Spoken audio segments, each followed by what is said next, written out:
You have already learned that the neural system provides a point to point rapid coordination among the organism.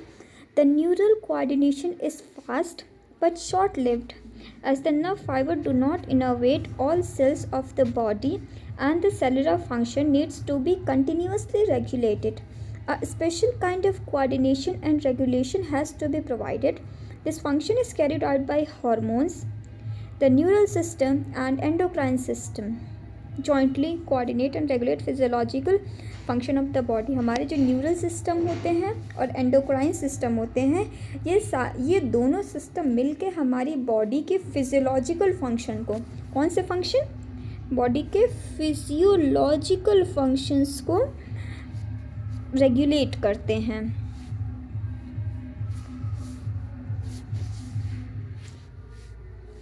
Endocrine gland lack duct and hence are called ductless gland. Hence these are called ductless glands. Their secretions are called hormones. And the classical definition क्या थी of hormone as a chemical produced by endocrine gland. chemical कहाँ से produce होंगे, endocrine gland, and released into the blood and transported, यहाँ पे क्या, and transported to a distantly, यहाँ पे ये जो targeted organ होता है वो दूर located होना चाहिए. okay, target organ has, और इसकी करंट साइंटिफिक डेफिनेशंस क्या है, hormones are non nutrient chemical which act as intercellular, दो सेलों के बीच में intercellular messenger and are produced in trace amount, कम अमाउंट में प्रोड्यूस होने चाहिए हमारे hormones. The new definitions covers a number of new molecules in addition to hormones secreted by the organized endocrine gland. Invertebrate possess very simple endocrine system with few hormones, whereas a large number of chemical act as hormone and provide coordination in the vertebrates. जो हमारे vertebrates होते हैं यहाँ पे बहुत सारे hormones होते हैं जो कि different organs के बीच में coordination provide करते हैं. The human endocrine system is described as below.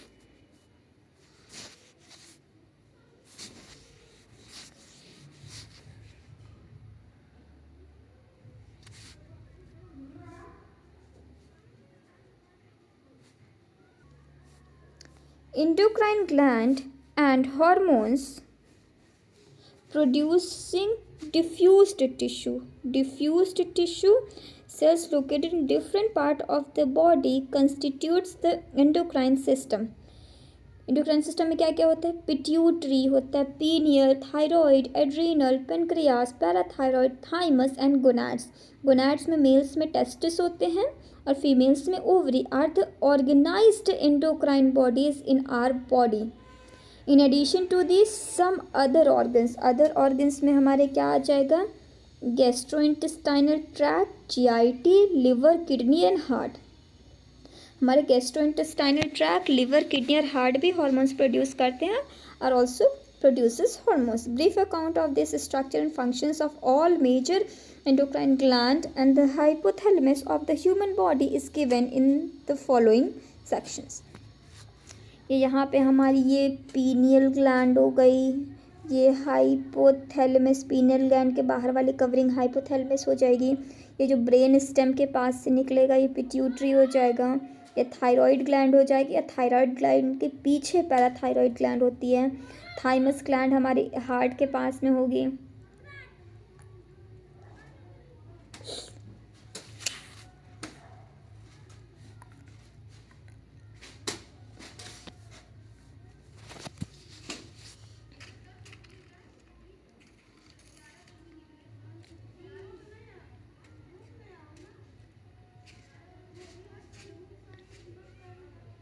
Pancreas होते हैं. एड्रीनल ग्लैंड हमारी किडनीज के ऊपर होगी. और यहाँ पे गोनाड्स की बात करें तो मेल्स में टेस्टिस और फीमेल्स में ovary. As you know the hypothalamus is the basal part of diencephalon. Basal part of diencephalon को हम हाइपोथैलेमस कहते हैं. फोर ब्रेन, जो कि हमारा जो diencephalon is a part of fore brain and it regulates a wide spectrum It regulates a wide spectrum of the body function.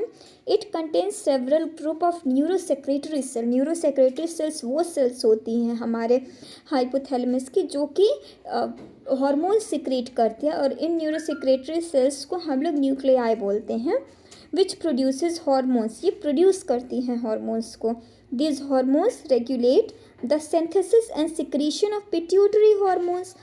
ये हमारे जो थैलेमस ने जो भी हार्मोन सिक्रेट किया, ये सारे हार्मोन्स जाके हमारे पिट्यूटरी ग्लैंड पे एक्ट करेंगे, और ये हमारा हाइपोथैलेमस एक तरीके से पिट्यूटरी ग्लैंड को कंट्रोल करता है कि पिट्यूटरी ग्लैंड को कौन से हार्मोन्स किस समय सिक्रीट करना है. This hormones regulate the synthesis and secretion और सिंथेसिस दोनों पिट्यूटरी के ये कंट्रोल करता है. However the hormones produced by hypothalamus are of two type. दो तरीके के हार्मोन्स हाइपोथैलेमस हमारे प्रोड्यूस करता है. एक हो गया releasing hormone which stimulates the secretion of pituitary hormone, and inhibiting hormone which inhibit the secretion of pituitary hormones. For example, gonadotropin releasing hormone GnRH stimulates the pituitary synthesis and secretion of क्या gonadotropin. gonadotropin के secretion को stimulates करेगा हमारा gonadotropin releasing hormone जो कि hypothalamus से निकलेगा. On the other hand जो हमारा ये सोमैटोस्टैटिन होता है, ये हाइपोथैलेमस से ही निकलता है, और it inhibits the release of somatostatin inhibits the release of growth hormones from the pituitary. ये इनहिबिटिंग हार्मोन हो गया हमारा somatostatin. This hormones originate in the hypothalamic neuron. ये हाइपोथैलेमिक न्यूरॉन में ये सारे हार्मोन्स बनते हैं. पास थ्रू एक्सॉन से होते हुए ये अब नर्व एंडिंग के पास जाते हैं. बना ये न्यूरॉन में, लेकिन वहाँ से एक्सॉन के थ्रू होते हुए ये नर्व एंडिंग्स तक आया. This hormone reach the pituitary gland through portal circulatory system. ये हार्मोन जो हाइपोथैलेमस के हार्मोन जो कि पिट्यूटरी को कंट्रोल करेंगे, ये पोर्टल सर्कुलेटरी सिस्टम के थ्रू हमारे पिट्यूटरी ग्लैंड तक जाते हैं and regulate the function of कौन से पिट्यूटरी, एंटीरियर पिट्यूटरी के फंक्शंस को हमारा हाइपोथैलेमस के हार्मोन्स कंट्रोल करते हैं. The posterior pituitary is under the direct regulation of the hypothalamus. जो हमारी एंटीरियर पिट्यूटरी होती है, जो हमारे हाइपोथैलेमस से हार्मोन्स निकले, वो हाइपोथैलेमस के हार्मोन एक्सॉन से होते हुए नर्व एंडिंग्स के थ्रू हमारे एंटीरियर पिट्यूटरी तक जाएंगे और इसको कंट्रोल करेंगे. लेकिन जो हमारा पोस्टीरियर पिट्यूटरी है, ये डायरेक्टली हाइपोथैलेमस इसको कंट्रोल करता है. इसको कंट्रोल करने के लिए हमें हाइपोथैलेमस के किसी भी हार्मोन की ज़रूरत नहीं पड़ेगी.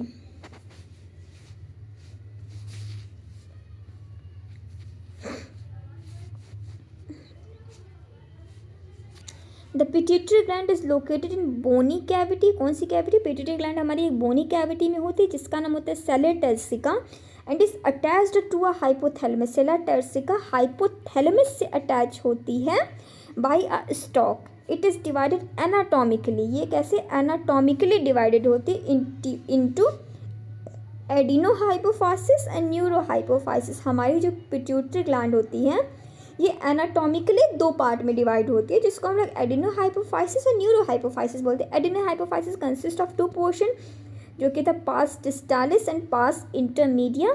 The pars distalis region of pituitary commonly called anterior pituitary. Pars distalis को हम लोग एंटीरियर पिट्यूटरी भी कहते हैं, जो कि प्रोड्यूस करता है कौन कौन सी हार्मोन?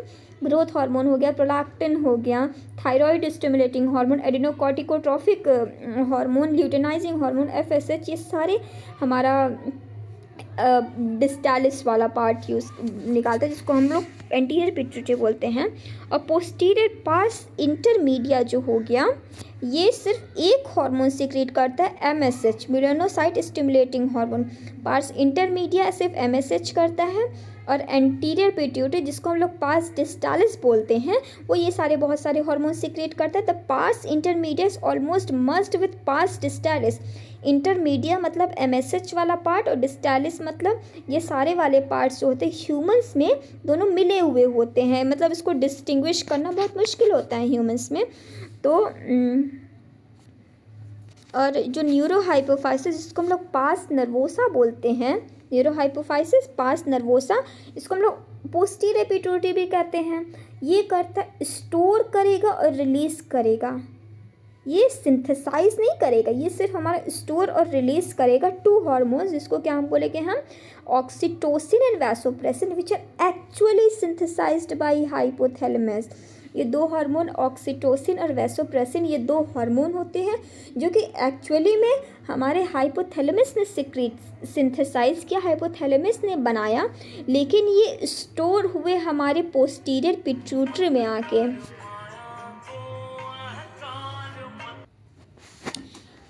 न्यूरोहाइपोफाइसिस जिसको कि हम पार्स नर्वोसा भी बोलते हैं, known as posterior pituitary, it stores and release two hormones called oxytocin and vasopressin which are actually synthesized by the hypothalamus and are transported axonally to neurohypophysis. Over secretion of growth hormone stimulates abnormal growth of the body leading to gingitism, and low secretion of growth hormone result in stunted growth resulting in pituitary डॉर्फिज्म।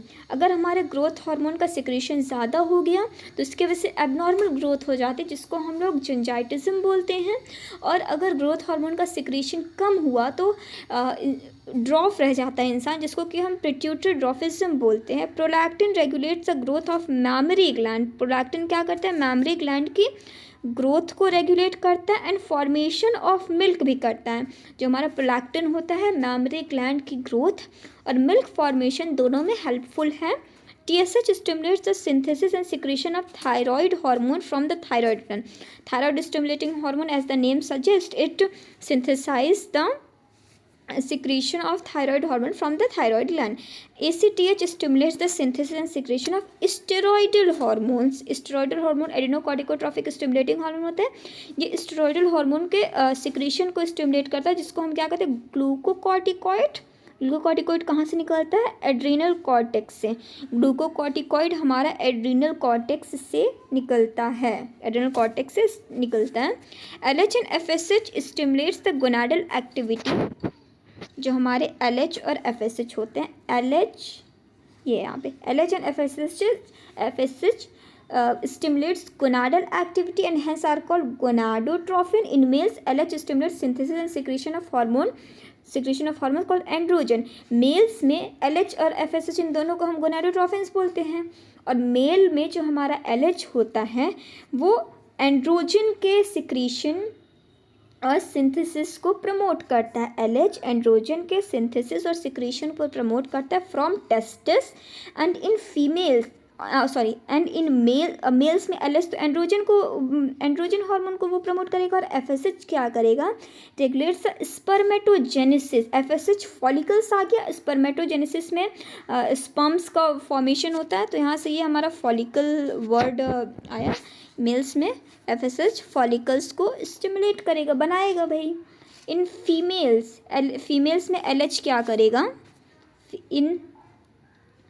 in females LH induces ovulation of fully matured follicle, that is Graafian follicle, and maintains corpus luteum formed from the remnants of Graafian follicle after ovulation. Females में LH क्या करता है, पहली बात तो ये ovulation कराता है और ये कॉर्पस ल्यूटियम को भी मेंटेन करने में हेल्पफुल होता है। और FSH stimulates growth and development of ovarian follicle in female. और फीमेल में FSH क्या करेगा, ओवेरियन फॉलिकल की ग्रोथ और डेवलपमेंट में हेल्प करेगा। MSH melanocyte melanin containing cell. Melanin is a pigment.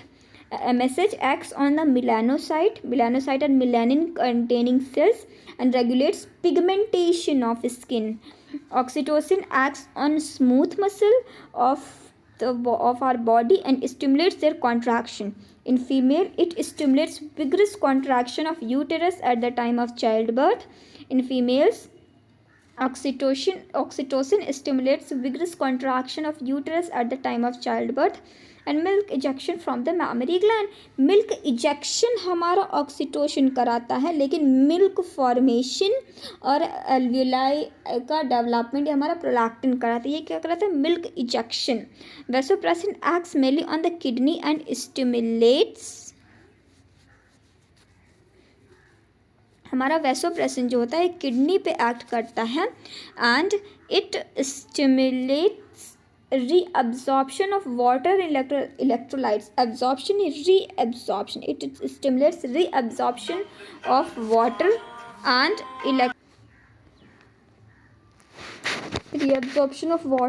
electrolytes by the distal tubules and thereby reduces loss of water through urine. इसको diuresis बोलते हैं. Hence it is also called anti-diuretic hormone. जो हमारा vasopressin होता है ये water और electrolyte के रीअब्जॉर्प्शन को फेवर करता है from the distal tubule. Kidney का जो डीसीटी होता है वहाँ से, तो इसकी वजह से हम इसको एंटी डायूरेटिक बोलते हैं. Anti diuretic hormone. The pineal gland is located on the dorsal side of the forebrain. It is located on the dorsal side of the forebrain. Pineal secretes hormone जिसको क्या बोलते हैं हम? Melatonin. And melatonin plays a very important role in regulation of 24 hours diurnal rhythm. It regulates 24 hours diurnal rhythm of the body.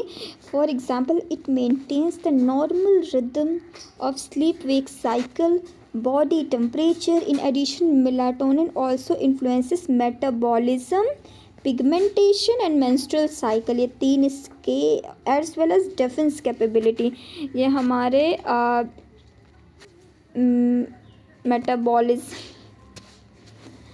Metabolism, pigmentation, defence और menstrual cycle, इन तीनों चीज़ों को भी मेंटेन करता है, रिदम में रखता है. Thyroid gland is composed of two lobes. दो lobes होते हैं which are located on either side of the trachea. Two lobes which are located on either side of the trachea. Both lobes are interconnected with a thin flap of connective tissue. It's called isthmus. Isthmus is a thin flap of connective tissue which interconnects both the lobes of the thyroid gland.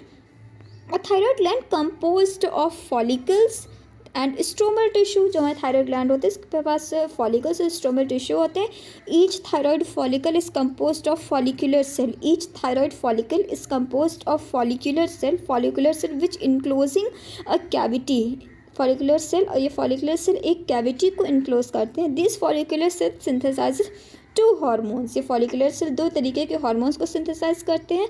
एक टेट्राआइडोथायरोनिन या फिर thyroxine. एक thyroxine हो गया जिसको हम लोग T4 बोलते हैं, और टेट्रा इसमें हमने लगाया क्योंकि T4 मॉलिक्यूल्स है भाई. और ट्राईआइडोथायरोनिन T3, तो थायरॉक्सिन को ही हम T4 बोलते हैं. और triiodothyronine iodine is essential for the normal rate of hormone synthesis in the thyroid. Iodine is essential for the normal rate of hormone synthesis in the thyroid. Deficiency of iodine.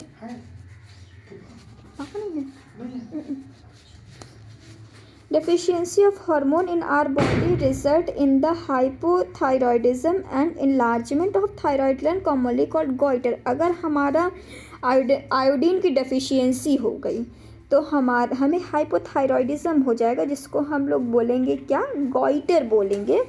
And hypothyroidism during pregnancy. अगर pregnancy के समय किसी को अगर iodine की कमी हो गई तो it causes defective development in maturation and growing baby.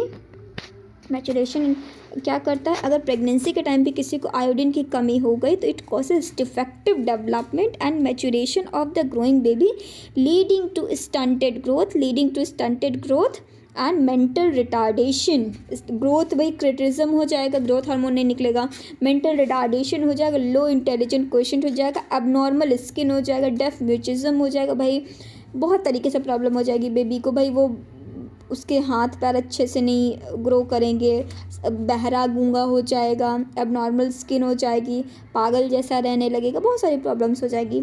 In adult women hypothyroidism में cause menstrual cycle to become irregular. Adult women में अगर हमें आयोडीन की कमी हो जाती है फीमेल्स को, तो उस टाइम पे मेंस्ट्रुअल साइकिल इरेगुलर हो जाते हैं। Due to cancer of thyroid gland or due to development of nodules of the thyroid gland, the rate of synthesis and secretion of thyroid hormone is stimulates to abnormal high level, leading to a condition called hyperthyroidism which adversely affect body physiology।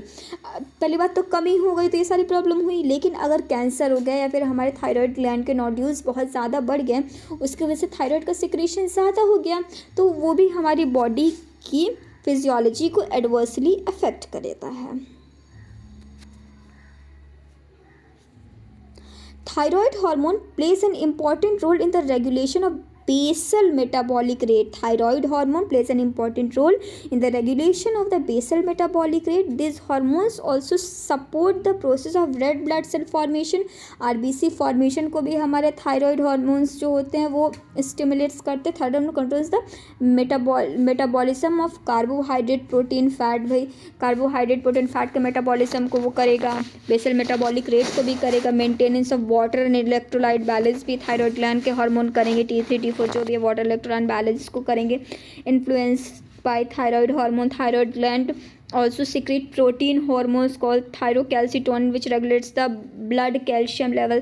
हमारे thyrocalcitonin भी thyroid gland से ही निकलता है, जो कि हमारे blood में calcium level को मेंटेन करके रखता है। अब parathyroid gland, in human 4 parathyroid glands are present back side of the thyroid gland। Thyroid gland के पीछे हमारी 4 pairs of parathyroid glands present होती हैं। 1 pair in 2 lobes of the thyroid gland, एक लोब हो गया, उस एक लोब में पीछे 2 पेयर प्रेजेंट होते, तो टोटल 4 हो गया। Parathyroid gland secret peptide hormone, ये TCT जो था ये हमारे थायरोकैल्सिटोनिन पेप्टाइड हार्मोन था। यहाँ पे पैराथायरॉयड भी पेप्टाइड हार्मोन सीक्रेट करता है, जिसको हम लोग बोलते हैं parathyroid hormone. The secretion of parathyroid hormone is regulated by circulating level of calcium ion. हमारे बॉडी में कितना कैल्शियम है उसके हिसाब से हमारी पैराथायरॉयड ग्लैंड जो होती है अपने हार्मोन्स को सिक्रेट करती है। Parathyroid hormone increases the calcium level in the blood. जो हमारी पैराथायरॉयड ग्लैंड होती है, पैराथायरॉयड हार्मोन जो होता है वो हमारे ब्लड में कैल्शियम लेवल बढ़ाता है। बढ़ाएगा कैसे? हमारे बोन से कैल्शियम ले लेके हमारे ब्लड में डाल देता है parathyroid hormone. PTH acts on the bone, ये बोन पे एक्ट करेगा, stimulates the process of bone resorption. Bone resorption, dissolution मतलब बोन की डेंसिटी कम होने लगेगी, या फिर इसको हम लोग डीमिनरलाइजेशन भी बोलेंगे। डीमिनरलाइजेशन क्यों बोलेंगे? क्योंकि हमारी बोन्स मिनरल से बनी है, जो हमारे कैल्शियम, फॉस्फोरस, मैग्नीशियम ये सारे हो गए, ये सारे मिनरल्स ही तो हैं, तो इन सब का घुलना डीमिनरलाइजेशन भी हो गया। PTH also stimulates reabsorption of calcium by the renal tubule. जो हमारा पैराथायरॉयड हार्मोन होता है, it also stimulates reabsorption of calcium. Calcium का रीअब्जॉर्प्शन करेगा by the renal tubule and increases Ca+2 absorption from the digested food. मतलब parathyroid hormone का main काम ये होता है कि हर तरीके से हमारे ब्लड में कैल्शियम का लेवल किस तरीके से बढ़ सके, चाहे वो खाने से बहुत ज़्यादा कैल्शियम को एब्जॉर्ब करके करे, चाहे हमारे बोन्स की डेंसिटी कम करके हमारे ब्लड में कैल्शियम का लेवल बढ़ाए, वो चाहे जिससे हो सकेगा वो यही करेगा। It is thus clear that parathyroid is hypercalcemic hormone. Parathyroid क्या है? हाइपर कैल्सिमिक, ब्लड में कैल्शियम का लेवल बढ़ाने वाला हार्मोन है। It increases the blood calcium level along with TCT is plays significant role in the calcium balance on the body. भाई अगर इसने बहुत ज़्यादा एक्ट किया तो हमारे ब्लड में कैल्शियम बढ़ गया, जो TCT हार्मोन है वो कैल्शियम कम करेगा। तो ये दोनों हार्मोन, पैराथायरॉयड हार्मोन, थायरोकैल्सिटोनिन, ये दोनों मिलके ब्लड के कैल्शियम लेवल को मेंटेन करने वाले हार्मोन हैं। थाइमस ग्लैंड, थाइमस ग्लैंड कैसा होता है? It is a lobular structure located on the dorsal side of the heart and aorta और हार्ट के डॉर्सल साइड में प्रेजेंट होता है, हार्ट और एओर्टा के डॉर्सल साइड में प्रेजेंट होता है थाइमस, और ये एक लॉब्यूलर स्ट्रक्चर होता है। The thymus plays a major role in the development of immune system. जो हमारा थाइमस ग्लैंड होता है हमारे इम्यून सिस्टम के डेवलपमेंट में बहुत मेजर रोल प्ले करता है। This gland secretes the peptide hormone. जो हमारा थाइमस ग्लैंड होता है ये पेप्टाइड हार्मोन सिक्रेट करता है जिसको कहते हैं thymosin. Thymus gland thymosin produce करता है जो कि पेप्टाइड हार्मोन होते हैं। Thymosin plays a major role in the differentiation of T lymphocyte. Thymosin क्या करता है, टी लिम्फोसाइट के डिफरेंशिएशन को प्रमोट करता है, which provide cell mediated immunity. तो हमारे एक तरीके से सेल मीडिएटेड इम्यूनिटी किसके थ्रू आती है, टी लिम्फोसाइट के थ्रू। और टी लिम्फोसाइट को का डिफरेंशिएशन किसने किया, थाइमोसिन ने किया। थाइमोसिन थाइमस ने किया, थाइमोसिन का सिक्रेशन थाइमस ने किया। तो एक तरीके से इनडायरेक्ट वे में हम देखें तो हमारी सेल मीडिएटेड इम्यूनिटी थाइमस की वजह से है। In addition thymosin also promotes production of antibodies to provide humoral immunity. Antibodies का प्रोडक्शन थाइमस डायरेक्टली करता है। सेल मीडिएटेड का प्रोडक्शन, सेल मीडिएटेड इम्यूनिटी के लिए ये इनडायरेक्ट काम करता है। Thymus is degenerated in old individual resulting in decrease in production of thymosins. Thymosin result in the immune response of old person become weak. और जो बूढ़े लोग हो जाते हैं इसमें थाइमस डिजेनरेट हो जाता है, उनका साइज़ धीरे धीरे स्मॉल होने लगता है। यही वजह है कि जो बूढ़े लोग होते हैं उनमें उनकी इम्यूनिटी जो होती है वो वीक हो जाती है।